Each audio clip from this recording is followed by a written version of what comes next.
Good afternoon, everyone. Welcome. Thanks for joining us. We're back today for another edition of Christian Conversion Chats. When another long-standing member of Anna Gospel Hall, Moira Henderson, is going to join with us to tell us how she became a Christian. Hi, Moira. Thanks for joining with us. Thank you for the invitation. Thanks very much. So I just want to start by asking you, where were you born and where were you brought up? Okay, so I was born in a very small village called Milton of Campsie, right at the foot of the Campsie Fells. And my dad had a business in that area. He was quite a unique man, but he had built a bungalow called Braeside. And I was born in that bungalow, Braeside, in 1960. So was the family, would you say it was like a religious family? We were, I'm going to say, no, we weren't religious. But did we go to a place of worship every week? Yes, we did. My parents both had a personal faith in God. My dad he claimed to be the first one in his family to trust the Lord. But I later discovered that my uncle claimed to be the first person to trust the Lord. So until we get to heaven and that book is opened, the Lamb's Book of Life, we'll not know who was actually telling the truth. On my mother's side, they went back, my cousins have traced back, right back to the Huguenots in France. So I believe I have a bit of French blood in my veins, and they were persecuted because they were Protestants and they fled to, first of all, England, then to Ireland. So my grandmother on my maternal side would have come from that Irish / French heritage, and they were believing people, but they had all had a personal faith in God. Mm-hmm. So when would you say that you first heard the gospel then?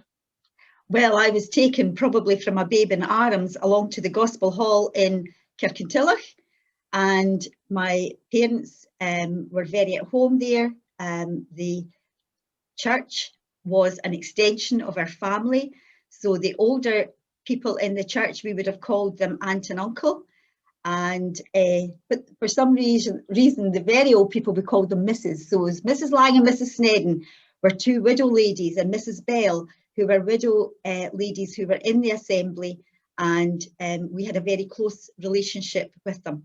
In fact, Mrs. Lang and Mrs. Snedden taught me how to skip. They cawed the rope for hours.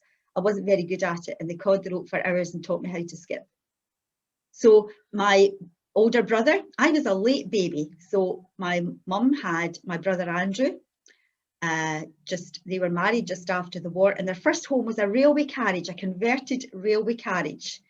And my brother was born in my granny's house in Greenock, and then taken to the railway carriage to live. And my mother they had a water butt for their water, so it was fairly basic. They didn't have a lot, but then people after the war, many people didn't have a lot, but they had their faith in God. And then my sister came along, Eleanor, and then there was an 8.5-year gap before I was born.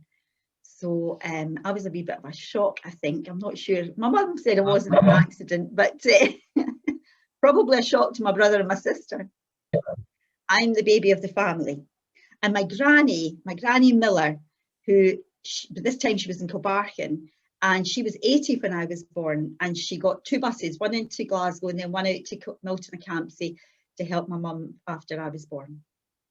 Mm-hmm. It's interesting what you're saying there about you called the older people in the church Mr. and Mrs.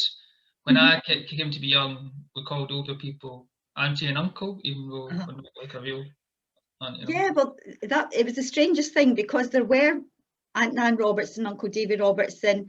There were some that we called aunt and uncle, but the very old ones, we always called them Mrs. Lang and Mrs. Snedden. I don't know why. That's very interesting. So how then did you come to be saved, to become a Christian then? I was very young. I had gone to Sunday school, and my Sunday school superintendent, I think his name was Mr. Hines, and he loved teaching the children, and we had lovely Sunday school teachers who just, I'm going to call it a perfume. These were lovely ladies, and the perfume that came from them was that they loved God. And at a very early age, I recognised that I was a sinner.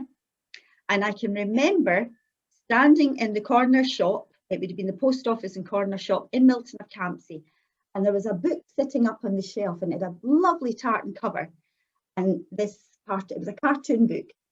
And I now know it was a Bruins Christmas annual, because I've looked back to 1966, and that was the Christmas annual that I saw sitting up on the shelf, and I wanted that book. And I thought, I wonder if I could steal it, because I didn't have any money to buy it. And I knew at that point that was sin. Even, I must have only been about 6, because I say that was a 1966 Christmas annual. So I must have been very, very young. And I don't have the date, but I do remember absolutely very clearly lying in my bed in the cottage that I was born in, Braeside. And I can remember being very conscious of my sin. And we've been taught in the Sunday school that we all had a black heart and we needed it to be made white. And the only way that could happen was if we asked Jesus into our heart to take away our sin. And that's simply what I did. I asked Jesus to come in and take away my sin, and he did. And that was, goodness, I'm not even going to calculate. If I was about 6 and I'm 61 now, somebody else can do the maths on that one. And it's as real today as it was then. And I know a lot of people maybe make comments on, oh, children are taken to church and they don't know any better and they don't know any different. But the indication is that through my life, I have proven it to have been true. I was born and born again in the same house. That's quite unique. You were born and born again in the same house. Yep. That's lovely. Yep. So you were very young when you became a Christian. So what are your kind of early memories of being a Christian? And then how did that lead into when you got baptised and when you came into sort of church fellowship?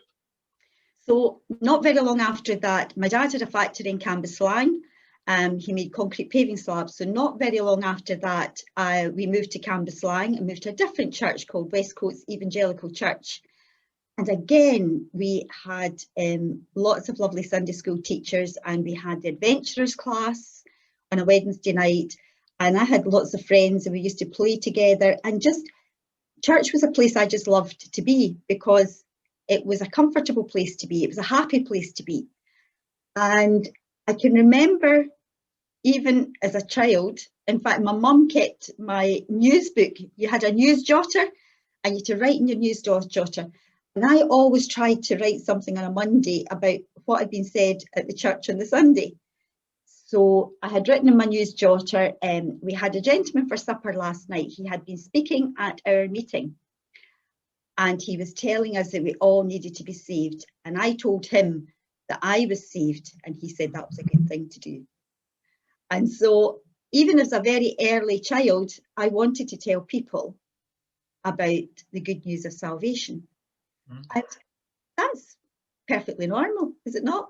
If you've got something that's special and something that's wonderful, you want other people to have it too.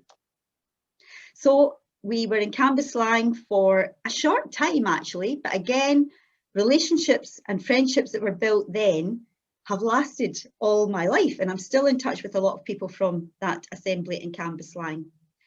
And then we moved to Gourock because my dad was supposed to, well, he said he was going to retire. That actually didn't work out, but we moved to Gourock, and I went to high school in Gourock, Gourock High, and first year we had a scripture union.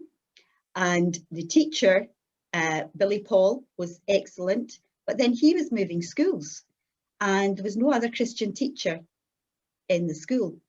And so he came to myself and some of my friends and he said, now girls, he said, you're going to have to, we want to keep the scripture union going and it's going to be down to you. I've got a teacher who will oversee you, but you will have to organise it on a weekly basis.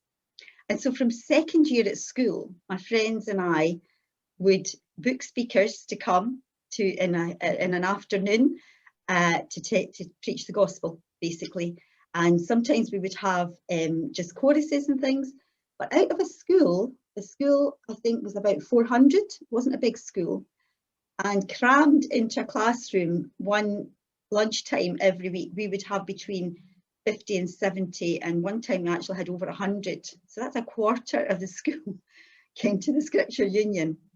And from that, I still have very close friendships with these girls, and some of them are have went on to be full-time Christian workers. Laura works down in Peebles with her husband, and they are very involved in children's work in Peebles area. My friend Denise, she and her husband have a soap factory. But Trevor worked in Ghana and brought shea butter back, and they have people who have been through difficult times, so they've maybe had addiction problems, or they've maybe been in prison, and they work in the factory producing soap, and that is a way of them exercising and telling and witnessing to people about their Christian faith. We went to youth camps. We had fantastic times at our youth camps and great speakers there too. One in particular who had a big impact on my Christian life as a young person, Drew Craig from Belfast. And Drew, let's say, didn't miss and hit the wall. He was very straight with us as young people and how we should be living our Christian lives and how we had to stand up for God and tell people. And so when I was 16, I had put it off and put it off and put it off getting baptised because I don't really like my face under the water. And when you're baptised by immersion, you go right down into the water and you come back up again. And that's to signify a public witness to everybody that you are a believing Christian and you've died and you've risen again with the Lord. And I kind of put it off, but I was 16 when I was baptised. Mm-hmm. And then I came into what they came into fellowship in the assembly in Gourock, and I was there until I got married 40 years ago. Right, so before we talk about you getting married then, so did you start work at that time? Did you become a nurse? Well, before I met my husband, I started nursing. I hadn't ever wanted to be anything other than a nurse, and I was totally convinced that that was God's plan for me. I would be a nurse all of my life. I didn't know if marriage would come into it or if I would go abroad. Whilst I was saved at a very early age, we would have gone to what they called the half-yearlies. And they were often, initially they were held in the Tent Hall in Glasgow and then Jordan Hill College. And these were meetings, missionary meetings that were held twice a year. That was why they were called the half-yearlies. They only have them once a year now. It's really difficult for me to get out of the way of calling them the half-yearlies. And we were challenged. These were real times of challenge. And again, of how committed are you to your life with God? And at one of those meetings, it really came to me, as for me and my house, we will serve the Lord. And so my commitment to serving the Lord, wherever that might be, and I can remember someone saying, being a missionary is not necessarily just going abroad. It might be to the person across the street. It might be to the person listening to this today. But that commitment to wanting others to know about this wonderful salvation and hope and promise that you have, you want to share it. So I was interviewed. I had no training in being interviewed at all. They didn't do that at school in my days. So I went off for my interview, and it turned out the person interviewing me was a nursing officer and a gentleman called Mr. Jim Baker. And I had been at camp. We knew Jim very, very well, or we called him Mr. Baker. And he would have been a great teacher in our churches. And I went to camp with his two boys, David and Stephen. And I had been a pen pal of Stephen's for quite a while, so knew them really well. So I went into this interview, and this nursing officer was asking me questions, and I hadn't even thought about them. I thought, no, I want to be a nurse, that's it. I want to be a nurse, fine. So Jim answered the questions, and I agreed with him. So he said, it's such and such and such and such, isn't it, Moira? Yes, that's right. And I was accepted for nursing. So my training was 3 years. And I started in the September, and I knew I would have summer holidays the following year. And so my sister at that point was very involved with GLOW, Gospel Literature Outreach, which in Scotland, it was based in Motherwell. and they took young people out on teams abroad to help missionaries, to be to blitz the area, to just be numbers with them, to help them to distribute gospel leaflets and to have open airs and to have children's work. So I planned that I would go out to France, and there was a weekend, I think it must have been about May time, before we were all going out abroad, for us to meet together and to get to a wee bit better understanding and to make friendships with the people that we would be going out with. And at that weekend, I met who would be my future husband, David. Now, the thing is, and I'm going to show him up here, he wasn't actually going abroad. He was just there with his pals, the Harpers, Stuart Harper, and I had met Joyce Harper years before, when we were sailing in the Crinan Canal Basin. Joyce lost her oar when she was rowing in the canal basin, and I went to her rescue. And then when we went to the meeting on the Sunday morning, that family all came in, and that was the start of that friendship. So when we describe our lives as a weaving, I had met Joyce. I went to rescue her because she lost her oar. And then a couple of years later, she was at that weekend.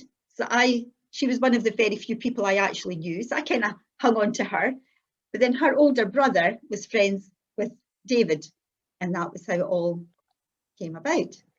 But I didn't quite realise until a few weeks later that actually I knew his big cousins. I had known his big cousins pretty much most of my life. In fact, one had been my camp commandant at the camp, and the other one was a camp leader and had been my first boss when I was a Saturday girl in Shannon's department store in the gents department. And yeah, that was a bit of a shock that David was related to David Martin and Rutherford Raby. So I think at that point, was David working in Fife at that point yet, or was he still? No, he wasn't. He was working in Edinburgh. So he worked in a farm. He was really a farm labourer, and we had a long commute along that M8 back and forward. So I would often be working at weekends. So David would come down to Gourock at the weekend, and then I would go up and stay with his mum on my days off during the week and see him in the evenings. And then he proposed. Now, there's a wee bit of dubiety about the actual event of the proposition, but we'll not go there today. And then we were planning to get married. And at that point, I was finishing my nurse training, and I was quite keen to do my sick children's training. And so I had applied to the Edinburgh Sick Children's Hospital and had been accepted. So I thought that was my plan. I would have my general training, I would go and do my sick kids training, and I would be staffing in the children's hospital. But God had a different plan, and David got a job up in Fife here. And so our first home was in Fife, in Windygates, a wee cottage opposite Houston's Yard, and I started as a staff nurse in the Victoria Hospital. Now, I went from being a student nurse, single, to being a staff nurse in the Victoria on night duty and married. That was a bit of a shell shock. And yeah, it took me a while. I'm going to be honest, I didn't like Fife to start with. I really, really struggled coming to Fife because I didn't know anybody. And it was really quite difficult. All the changes all at once was quite difficult. And I used to be coming back from Gourock. We would go down for a weekend or whatever and come back up the road. And my mum and dad lived the far side of Gourock, so I could get as far as Gourock Yacht Club, and then I would start crying because I was coming back to Fife. And then I could get to Glasgow before I would start crying. That was fine. And then see that Forth Road Bridge, that welcome to Fife sign. I could have kicked it up in the air. I hated it. And the irony of the whole situation is God has brought me to a point where I'm now chair of the Fife Tourism Partnership, and the strapline is welcome to Fife. So the sign that I could have kicked up in the air, I'm now promoting it. Yeah, well, I'm a proud Fifer actually. Fifer, born and bred. So well, you were. Three of the children are Fifers. Jonathan was born in Nine Wells in Dundee, but he's really a Fifer.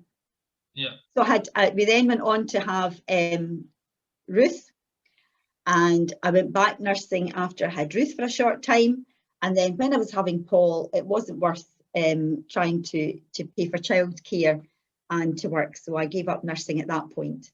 And then David was struggling at the college because he had a lot of what they called YT, youth training students, who really weren't interested in farming, and it was quite stressful. Now, most people would take up a hobby if you're stressed, but David decided that we would rent some fields and buy some sheep. So we rented a couple of fields. We lived in Kennoway by this time. We were in the schoolhouse behind Kennoway. Yeah. We lived in Kennoway, and we bought fields up near Letham. So it was a good 25, half an hour drive away. We'd no house there. We were renting the fields, and we went to a farm sale and bought 190 ewes that were in lamb. I had never lambed. I had my 4 weeks obstetric training, and I had walked behind David's dad when he was lambing, because he was a shepherd, and he would show me how to do things. Never, ever thinking I would need to do it myself.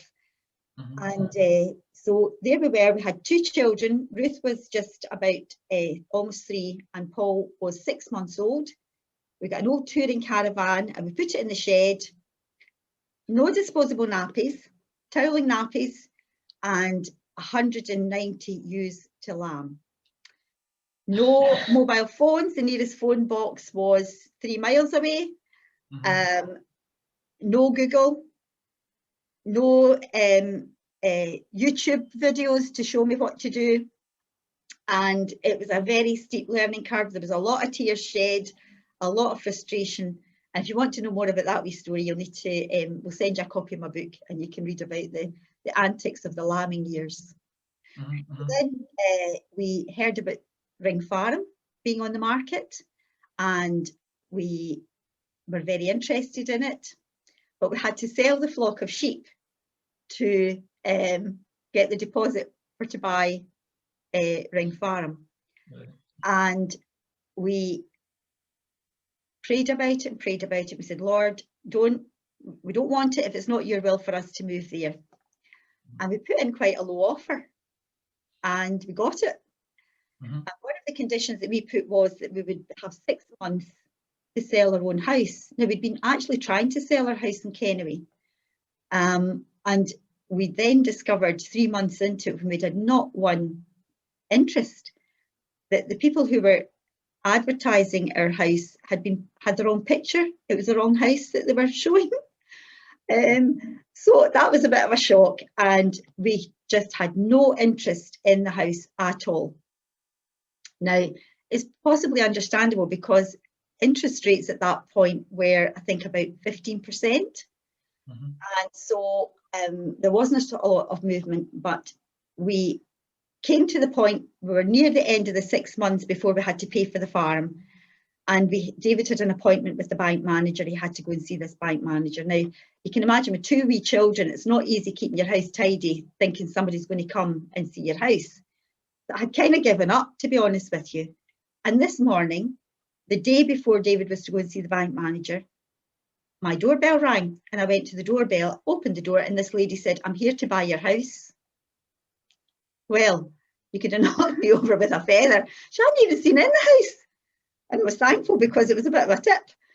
So she said, look, if it's okay, I'll come back in the afternoon. My mum lives with us, and I'll bring my mum and my husband, and we'll look round your house. Well, let me tell you, the problem is you can't even shove stuff in cupboards, because somebody could buy in your house. They want to see in your cupboards as well, don't they?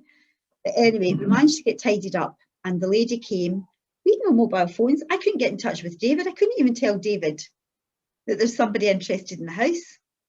And so I showed these people round, and we got as far as the garage, and David came home from the college, and he's looking at me as if to say, who are these people? And they just said there and then, want to buy your house. But they wanted 6 months to pay, to get their house sold. So we ended up on a bridging loan for 6 months. And at that point, I had a bit of an argument with God, because over and above our mortgage, now bearing in mind I wasn't working, we had one wage coming in, and I think David's wage possibly was about £600 a month at that point. And our mortgage, we had to pay for our mortgage on the house, plus we had to find £600 every month to pay the interest for the bridging loan, bearing in mind it was 15, 16%. And every single month. So a friend contacted me. She says, "You're not looking for a job, Moira, are you, by any chance?" I said, "Well, I am actually." And I got a job in a nursing home down at the East Nuke, which I didn't start till 10 o'clock at night. So it didn't interfere with any of our church meetings. And I was back at 8:30 in the morning, which was time for David to get up to the college, because we only had one car. And that was time for him to get up to the college, and we didn't need any child care really. Ruth was at nursery by that time, and Paul was still having was at playgroup, so I could get a wee nap during the day. Every single month, God provided us with the right amount of money to pay the bank. And the lesson that we were being shown was that it was God that was going to keep us at Ring Farm, not ourselves. We moved up to the farm. We didn't have very many sheep. And then David brought me home 6 bantam chicks from the college. And by this time, in the process of this, I was having another baby. So Jonathan arrived. We moved in the June, and Jonathan arrived in the January. And David brought me home some of these wee chicks. And I loved having these eggs, but I'd gone down to my mum and dad's in Gourock one weekend, and the fox got them. So I decided I would get some more. And that was the time of Edwina Curry's debacle with salmonella and eggs. And so I thought, if I'm going to get hens, I'll get bigger hens and I'll sell the eggs, and that'll bring another wee bit of income in. So I did that, and I bought, because of the salmonella, you had to swab your hens, and you had to swab them, and you had to pay for a batch of 30. So I thought, I'll have 30 hens, and I'll be able to say that all my hens are swabbed for salmonella. I had no concept about the amount of eggs that were consumed in the country, or how they were produced, or anything. And so again, I had a very steep learning curve, and ended up with 30 hens. So then I got another customer, so I had to get another 30 hens, and then I got another customer, so I had to get another 30 hens. And so it went on until I had 300 hens. And to grade the eggs, you weighed them. So I had a set of kitchen scales that I weighed the eggs on. But once you got to 300, that was a lot of eggs you had to weigh every day. I had an egg inspector, and I said to the egg inspector, "I think I'll need to try and get a tabletop grading machine." "I know a man that's selling a grading machine," he said, "down in Springfield." And I went away down to see this man. Well, the grading machine he had was huge. It would have needed a building to put it in. Anyway, long story short, I bought the grading machine, and I bought the sheds, and we had the hens brought up, and we brought all the sheds up to Ring Farm, and that was the start of the hen years and the egg years. And I was invited, I went to Scottish Egg Producers Retailers Association. And so that was an association for egg producers to get prices and to work together and to get information. And I ended up as vice chair of Scottish Egg Producers Retailers Association, or SEPRA as it's called. My first journey down to London, I was vice chair, and Peter from East Lothian was going to be, he was the chair, he was going to meet me at the airport. I had the name of the hotel, but that was all I had. I had no other information as to how to get there. And Peter missed the flight. But what was amazing was I had been praying that I would be able to just say something to Peter about the Lord. And there he was. He wasn't even going to be on the flight with me. So again, I had another wee bit of an argument with God. You know, what, Lord, I was really hoping to be speaking to Peter. How can I speak to him if he's not here? But what was amazing was the minute I walked into the airport, there was a gentleman standing, and it was David's old boss. And he was a Christian. He was going out to Moldova, I think it was, as part of a missionary team. "What are you doing here, Moira?" he said. Now, I looked very official. I had a briefcase with me to look the part, and I was nicely, smartly dressed in a nice trench coat. But I said, "Well, I'm going down to a meeting in London," and I said, "But chap hasn't arrived." Now, we had mobile phones by these times, but it was only a phone. Didn't do all the fancy stuff. It just phoned, and I'd phoned Peter's wife, And he said, he's left, Moira. He should be there. But he hadn't checked the flight times. And they changed the flight time for half an hour. And he had missed that. And so George kept me right. George Beard kept me right. He said, you'll need to go and check in. And so I'm saying, Lord, what will I do? And I'm praying like mad, thinking, what do I do? Do I get on the flight or what? And I thought, well, if I don't get on the flight, I'll lose the ticket. And so I'll travel to London. And if I have to wait in the airport, I'll wait in the airport. So I got onto the flight and I was really quite comforted because George Beard was sitting in the row behind me. So I thought, that's okay. George will take care of me if anything goes wrong. And I'm sitting beside this gentleman, chap on my right, he's sleeping. And the chap on my left was looking through a pile of papers. And I'm thinking, I should have taken these papers out of my briefcase before I put them up. I'll remember that for the next time. So I'm looking and I had a wee nosy to see what the chap was reading. And all the time I'm saying, Lord, how am I going to get to this place? What am I going to do? You'll have to show me what I have to do. I don't know what to do. And I happened to see the word eggs jump out the page. I thought, don't be ridiculous. You're up too early in the morning. Guy can't be reading about eggs. Because to let you understand, it's a big industry, but there's not a lot of meetings or things go on. And I was going to the British Egg Industry Council meeting. So again, to put it in perspective, from Scotland, there was Peter and I and another 2 people, 4 of us going from Scotland. I spoke to this gentleman. I said, I can't help noticing that you're reading about eggs. Are you involved in the industry? He said, yes, I'm Peter Logie of the National Farmers Union. I'm going to an egg industry meeting this morning in London. You could have knocked me over with a feather. I said, you're not going to the British Egg Industry Council meeting, are you? He says, indeed I am. Oh, I says, thank the Lord, you can take me. Now, stop and think about it. 4 of us travelling from Scotland. All the flights going to the different airports round about London. And God sat me right next to the man who could take me.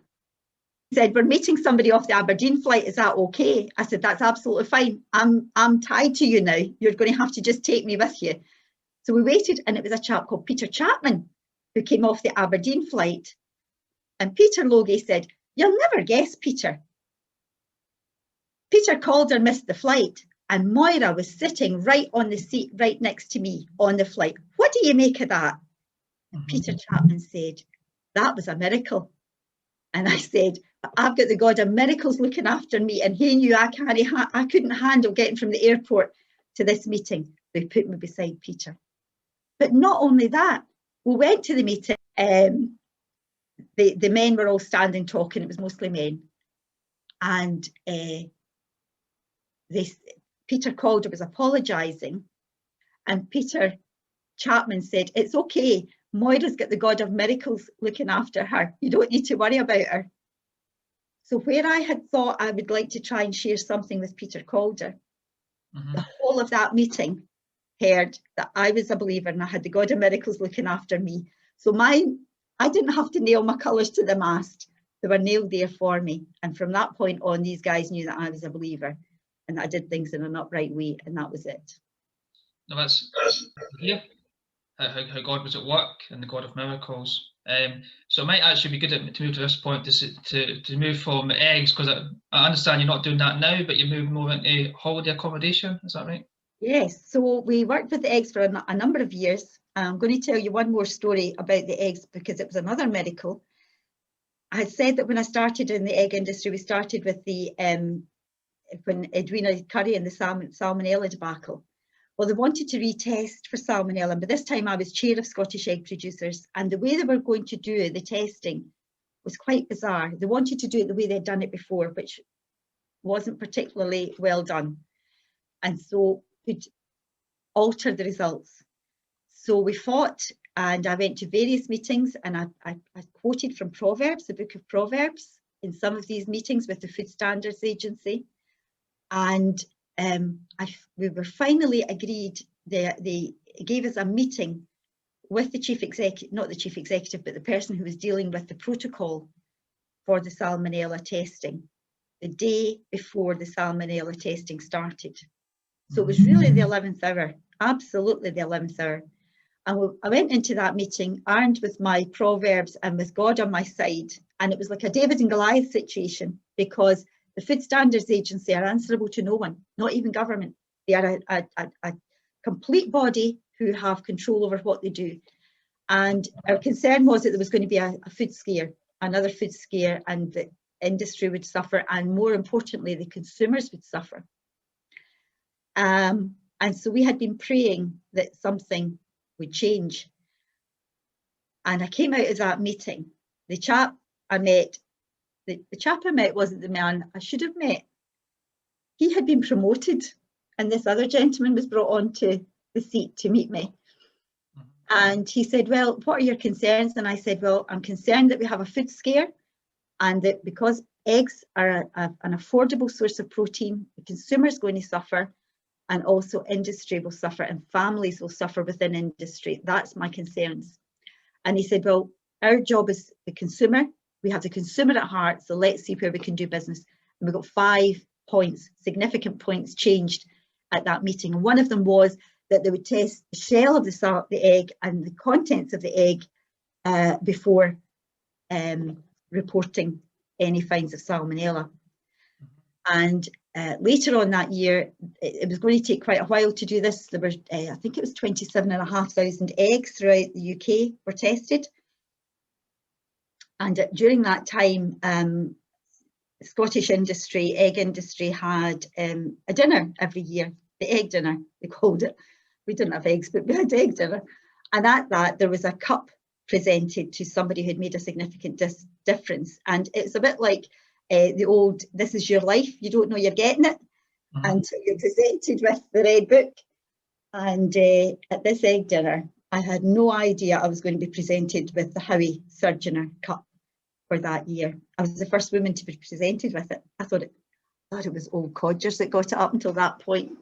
But anyway, I had to give an impromptu speech, and I just told them what had happened, that I'd been praying to the Lord that everything would be okay, and that there were Christians praying that they would be kept safe, that because we had, at that point, we had animal rights activists that were bombing farms, etc. So it was quite scary.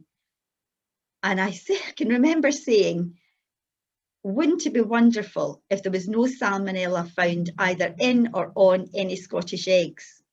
Maybe that's one miracle too much to ask for. And when the results of the test came out, there was no Scottish eggs had either salmonella found in them or on them. So there was another wee miracle in the egg industry. So, accessible tourism. Well, I had started to care for my mum. So if you remember, I have a background as a nurse. I started to care for my mum, who had a severe stroke, and she needed to be hoisted. And she had a special bed called a profiling bed, and she needed a shower chair and all bits and pieces. And Mum loved going on holiday. How do you go on holiday with all this gear? And unfortunately, we didn't manage to get Mum away on holiday, but that set the seed going. I'd also a cousin who had a very rare condition, which meant that he was becoming more and more paralysed, and he needed to be hoisted to be moved. And how did he go on holiday with his family? It wasn't really possible as he became more disabled. So the seed was sown, and because of the changes in regulations within the EU, I decided I'd had enough of the eggs. I wasn't jumping through their hoops anymore. And I had an offer from 2 farmers who asked would they buy out my runs and buy my business. And I said, yep, on you go, here you go. So that was the end of the egg years, sort of. But then I was thinking about this and what could we do. And so with the inheritance that I got from my mum, we started, we knew we had to do something with the farm because we've only got 90 acres. So there's not enough in 90 acres to run a business. It's just, there's not enough income there, nothing like it. And so we knew we had to diversify into something, and thought about holiday accommodation. I thought we could build a wee 2-bedroom cottage. Well, I started and make it one of the bedrooms suitable for people with disabilities. Then I spoke to my friend Mary, one of the girls that I'd been at school with all these years ago and gone to camp with. Mary says, Moira, if you could build something a bit bigger, that would be great, because in our family, there's lots of families that have an inherited condition and they've more than one person with a disability. So both my brothers-in-law are in wheelchairs. There's my mother-in-law, myself, my husband, and my 2 daughters. We need something a bit bigger. If you could build something at least with 4 bedrooms, that would be great. Make 2 of them wheelchair accessible. And so the 2-bedroom cottage became 4. And then we looked at how to get planning, and you're going to have to get the book to get that story, because we were 5 years in planning. But God, amazingly, I thought I need to learn a bit more about tourism. So I went to the Fife Tourism Conference. It was held in St Andrews. And I walked into this room. They had breakfast, you know, rolls and coffee and stuff to start off with before the conference started. And I didn't know a soul, not a soul. So I went forward and I spoke to somebody and they said, what are you doing? I said, oh, I'm thinking to do this. And I told them about accessibility. I didn't know that even was what it was called at that point. And oh, he wasn't interested, and actually physically turned his back on me. So that, I'm quite a confident person, but that just kind of knocked me. So I went and stood at the side of the room, and I stood beside this lady, and she started to chat to me. And she said what was involved in, and I said to her, oh, she said, you need to speak to this person, you need to speak to that person, you need to speak to so and so. I'm Chris McCoy of Visit Scotland, and I'm very involved in trying to promote accessible tourism. That was the first time I knew that that was what it was called, accessible tourism. Now, let's put that in perspective. This was a room with, I think, probably about 250 folk in it. And God took me right to the person that was going to take me in the next part of the journey. I would love a statistician to look at the coincidences in my life. I would love that to happen. And Chris then put me in touch with so many other people, and that's been a huge journey. We applied for a grant assistance. We didn't get it the first time, we got it the second time, but there was a time limit on it. Because we couldn't get through the planning process, the grant was falling off the table. I ended up at that point writing to Alex Salmond, everybody in Scottish Enterprise, everybody I could think of any, would have any influence at all, to keep that grant on the table for us. We didn't know if we should carry on or not.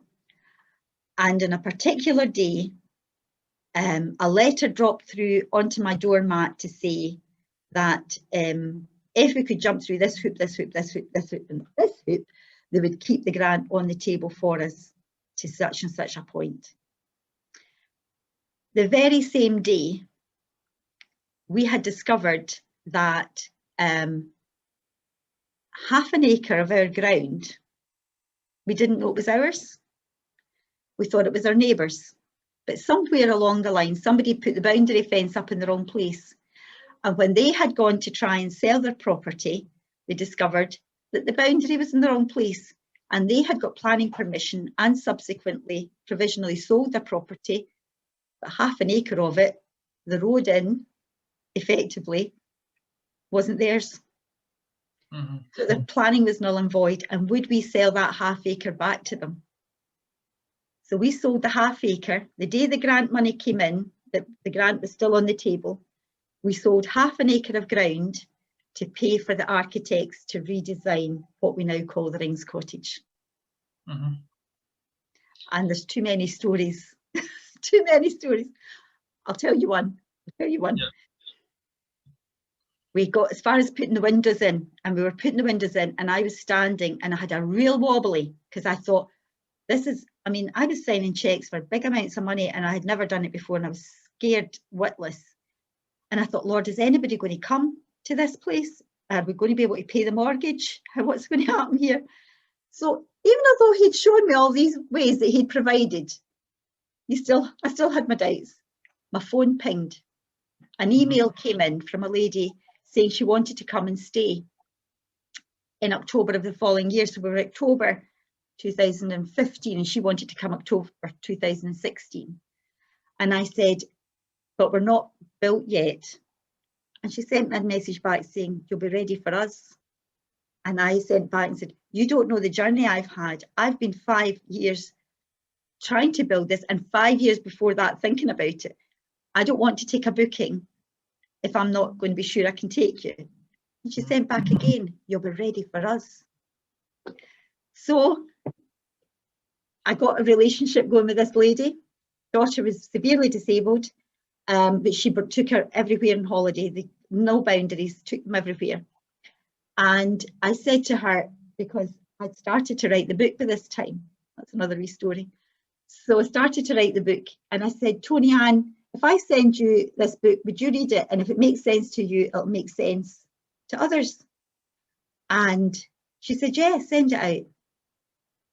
And she read the book and she pinged me a message and she said, I can't believe it, Moira, and can't wait to come next October because we serve the same God. Do you know where Tony Ann lived? Australia. The first customer to book with me booked from Australia. What a God! When I was having a wobbly, he had somebody on the other side of the world, a believer on the other side of the world, saying, it's going to be okay. You're going to be ready for us. And that was a special visit when they came and stayed at the Rings. You received some recognition from the Queen as well for your efforts for promoting accessible tourism. Yes, I was awarded an MBE for services to accessible tourism in Fife. That was a special day. Mm. And you mentioned about the book. You just want to hold that book up and let people see what it is. And then... Okay, so it's called The Journey to the Rings. You couldn't make it up because there's so many stories in it that you really couldn't make up. There's a wee bit about us when we were involved with the eggs. We went out to Bolivia and how God provided the money for us to go as a family to Bolivia to our nephew's wedding, Kenny. That's another wee story. So there's quite a lot of wee stories like that. There's times where you'll be sitting greeting and there's be times where you'll be sitting giggling. But if anybody would like a copy of the book, we're happy to send it out to you. Just drop us an email or lift the phone and ask. You can find us on the website. You can get information about the book on our website, which is www.therings.co.uk. Now, we would normally sell it, but anybody that wants it, we're happy just to send it out to you. The money, the reason I wrote the book was Fergus Ewing, who was the Minister for Tourism, and he's back Minister for Tourism again. When we marked the start of the build, and I told some of the stories, he said, you need to write a book, Moira. I said, I'm dyslexic. I really, I find it difficult to read a book, let alone write a book. There's no way. A few months later, he said, you need to write a book. Well, by this time, we recognised that actually all our budget that was left was going to go on actually building the building, and we weren't going to have money for the equipment. So I thought, right, okay, knuckle down. And with the help of family, we actually managed to write the book and self-published it. Andrew, my son-in-law, who you'll have seen in some of the other programmes and other messages, he self-published it for us, and any money that comes goes into the charitable side of our business, which is under a fund called Knockfarrell Charitable Trust, and that money goes to the equipment.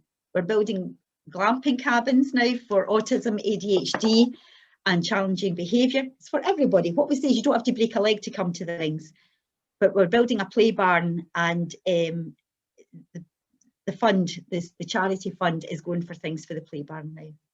But happy to send it out to you. Don't feel you have to buy it. So I just want to mention, I know you've been involved in lots of different Christian works over the years, along with David, but there's a couple of things I know about, so maybe you want to say a couple of things about these, and maybe any other things that you want to highlight, such as, I know you've been involved with the women's conferences, along with Isabel Falls, and also Christian recordings. Okay, so the ladies' conferences, they've been going on for, I think 37 years it could be. Unfortunately, we couldn't have it this year because of COVID. We used to meet in the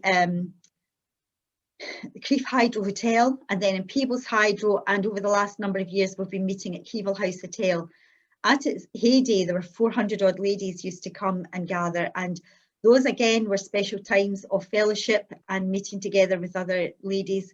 And there were ladies that we would maybe only see or be in contact with once a year, and when they met you, they would say, were our prayers answered from last year?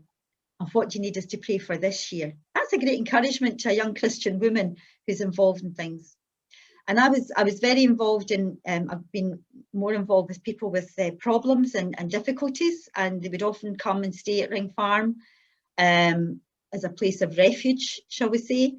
And there's been different families that we've been involved in over these years. And one of the young ladies who came and stayed with us, I had to take her back to a meeting up in Dundee, and she took off and disappeared.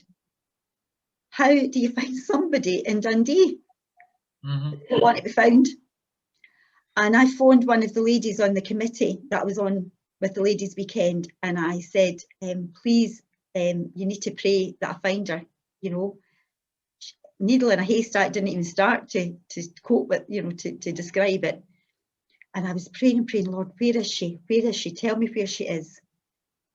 And the name of her street that she lived on, and I'm going to call it Brown Street. Go to Brown Street. And I said, Lord, again, I had another wee fight. Lord, I'm not going there. She'll not go there. That's the last place she'll go. Lord, where will I go? Where will I go? And that voice inside my head kept saying, go to Brown Street.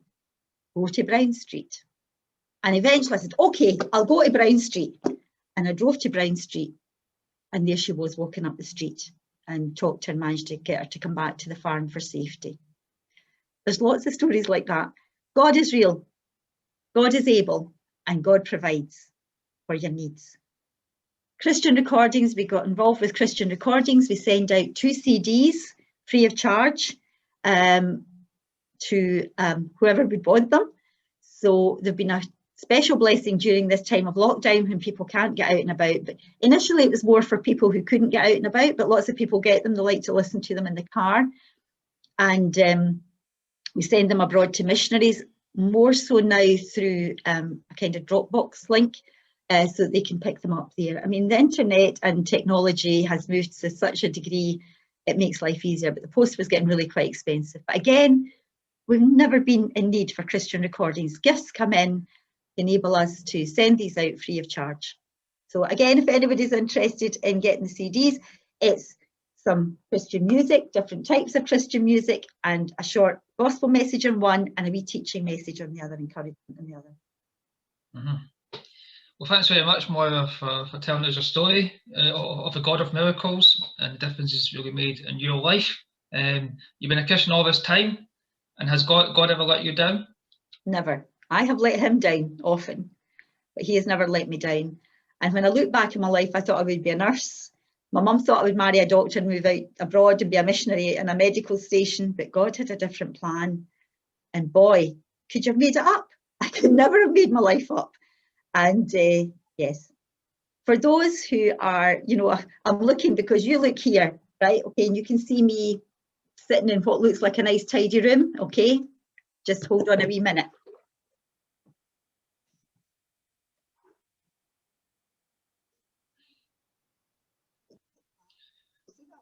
Yeah. Sitting there since before Christmas. Every intention of doing some dusting, and I haven't done it yet. If you're listening to this today and you've an intention to do something about this message that you've heard, don't be like me and my polish. Don't just leave it sitting there. Do something about it. You will never regret it, and you're going to be amazed at what God's going to do with your life. Hand your life over to God. He's got a plan for you, and it's a plan for good. Thanks very much. And thanks very much, everyone, for watching.